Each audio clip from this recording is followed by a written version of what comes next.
नमस्कार दोस्तों, अपने पिछले वीडियो में मैंने आपको बताया था कि भारतीय क्रांतिकारी आंदोलन के दो महान नायक क्रांतिकारी अशफाक उल्लाह खां और राम प्रसाद बिस्मिल के पत्रों को हम आपके सामने प्रस्तुत करेंगे।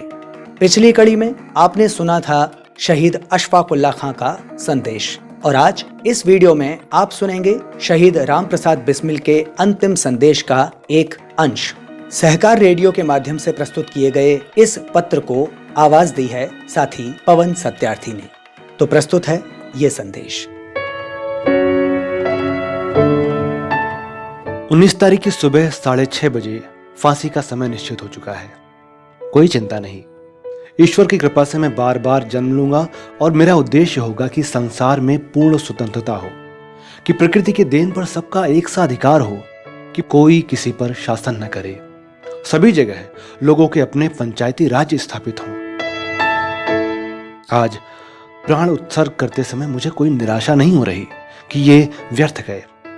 बलिदान कभी व्यर्थ नहीं जाते। क्या पता हमारे जैसे लोगों की ठंडी आहों से ही ये परिणाम हुआ कि लॉर्ड बर्कनहेड के दिमाग में हिंदुस्तान को जंजीरों में जकड़ने का विचार आया और उसने रॉयल कमीशन भेजा, जिसके बायकॉट के लिए हिंदू मुसलमानों में फिर से कुछ एकता हो रही है। ईश्वर करे कि इनको शीघ्र ही सद्बुद्धि आए और ये फिर एक हो जाएं। हमारी अपील नामंजूर होते ही मैंने मोहनलाल सक्सेना से कहा था कि इस बार हमारी यादगार मनाने के लिए हिंदू मुसलमान नेताओं को इकट्ठा बुलाया जाए। अशफाक उल्लाह को सरकार ने राम प्रसाद का दाया हाथ बताया है। अशफाक कट्टर मुसलमान होते हुए भी राम प्रसाद जैसे कट्टर आर्य समाजी का क्रांति में दाहिना हाथ हो सकता है, तो क्या भारत के अन्य हिंदू मुसलमान आजादी के लिए अपने छोटे मोटे लाभ भुलाकर एक नहीं हो सकते?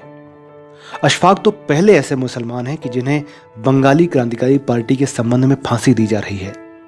ईश्वर ने मेरी पुकार सुन ली, मेरा काम खत्म हो गया। मैंने मुसलमानों में से एक नौजवान निकालकर हिंदुस्तान को यह दिखा दिया है कि मुस्लिम नौजवान भी हिंदू नौजवानों से बढ़ चढ़कर देश के लिए बलिदान दे सकता है, और वो सभी परीक्षाओं में सफल हुआ।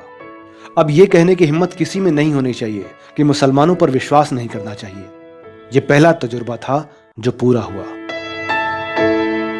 अशफाक, ईश्वर तुम्हारी आत्मा को शांति दे। तुमने मेरी और देश के सभी मुसलमानों की लाज बचा ली है और यह दिखा दिया है कि भारत में भी तुर्की और मिस्र जैसे मुसलमान मिल सकते हैं। अब देशवासियों के सामने यही प्रार्थना है कि यदि उन्हें हमारे मरने का जरा भी अफसोस है तो वे जैसे भी हो हिंदू मुस्लिम एकता स्थापित करें। यही हमारी आखिरी इच्छा थी और यही हमारी यादगार हो सकती है।